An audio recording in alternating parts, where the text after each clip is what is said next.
আসসালামু আলাইকুম, welcome back to my channel.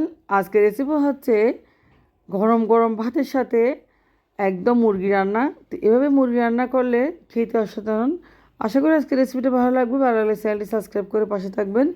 চলে যাচ্ছি মূল রেসিপিতে। দেখতে পাচ্ছেন চুলে একটা কড়াই বসিয়ে দিচ্ছি, আর কড়াইতে তেল দিয়েছি। তেল যখন গরম হয়ে আসছে আমি দিয়েছি এখানে পেঁয়াজ কুচি আর রসুন কুচি। আর পেঁয়াজ কুচি রসুন কুচিগুলো ভালোভাবে তেলের সাথে আমি একটু ভেজে নেব, ব্রাউন কালার করে, যেন একটু ব্রাউনি ব্রাউনি হয়। তো পেঁয়াজ রসুন আমি ভালোভাবে তেলের সাথে ভেজে নিচ্ছি, দেখতে পাচ্ছেন। এই পর্যায়ে একটা ভালো গ্রানও চলে আসছে। দিয়েছি লবণ পরিমাণ মতো। আমি লবণটা দিয়ে দিচ্ছি আন্দাজ করে, আমি এখানে লবণ ব্যবহার করব না। তো লবণ দিলে পেঁয়াজটা একদম গলে যায়, সেই পর্যায়ে আমি লবণ দিয়েছি। পেঁয়াজটা সফট হয়ে গেছে, রসুন আর পেঁয়াজ।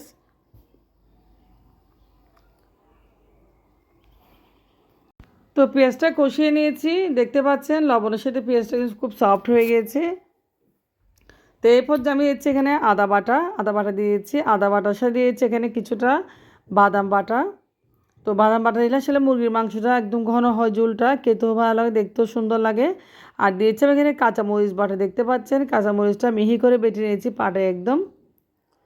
তো এখন সিজন কাঁচামরিচের। তো দিয়েছি এখানে গরম মশলা, এটা হচ্ছে গরম মশলা, পরিমাণ মতো গরম মশলার সাথে হলুদ দিয়েছি পরিমাণ মতো এখানে, যেহেতু আমি এখানে 3 কেজি মুরগির মাংস রান্না করব। আর দিয়েছি এখানে মরিচের গুঁড়া, আর মরিচের গুঁড়ার সাথে দিয়েছি কিছুটা জিরার গুঁড়া, সবগুলা দিয়ে দিয়েছি। এখন আমি ভালোভাবে কষিয়ে নিব। তো নেড়েচেড়ে আমি কষিয়ে নিচ্ছি এখন মরিচ মশলা, বাদাম বাটা, রসুন পেঁয়াজ আদা। দেখতে পাচ্ছেন একদম খুব ঘন হয়ে গিয়েছে মশলাটা। যতক্ষণ তেল বেশি হলে ততক্ষণ আমি কষিয়ে নিব। ভালোভাবে কষালে আসলে মাংসটা মজা হবে। তো উপরে একটু তেল বেশি উঠতেছে, দেখতে পাচ্ছেন। তো এরপর যে আমি আরও একটু ভালোভাবে নেড়ে চেড়ে দেবো পানি দিয়ে।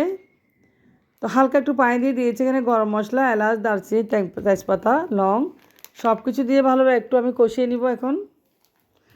তো দিয়েছি কয়েকটা তেজপাতা, ভালো একটু ঘ্রাণের জন্য, যেহেতু মুরগির মাংস একটু ঘ্রাণ হলে আসলে খেতেও খুব ভালো লাগে। আর বিশেষ করে ব্রয়লার মুরগি এভাবে রান্না করলে শীতের সময় অসাধারণ। রুটি পরোটার সাথে মাংসটা খাওয়া যায় একদম ঘন ঝোল হলে।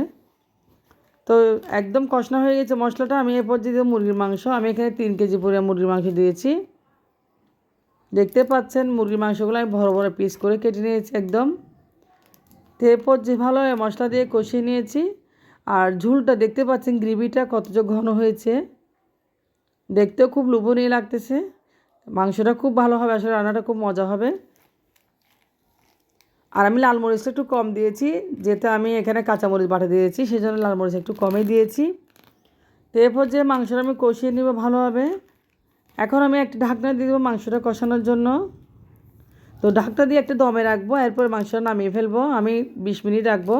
তো 20 মিনিট পরে চলে আসলাম, মাংসটা প্রায় হয়ে, দেখতে পাচ্ছেন খুব সুন্দর একটা কালার চলে এসেছে। আমি এরপর যে চুলাটা বন্ধ করে দেবো। তো আপনারা ভালো থাকবেন। আল্লাহ হাফেজ, আসসালামু আলাইকুম।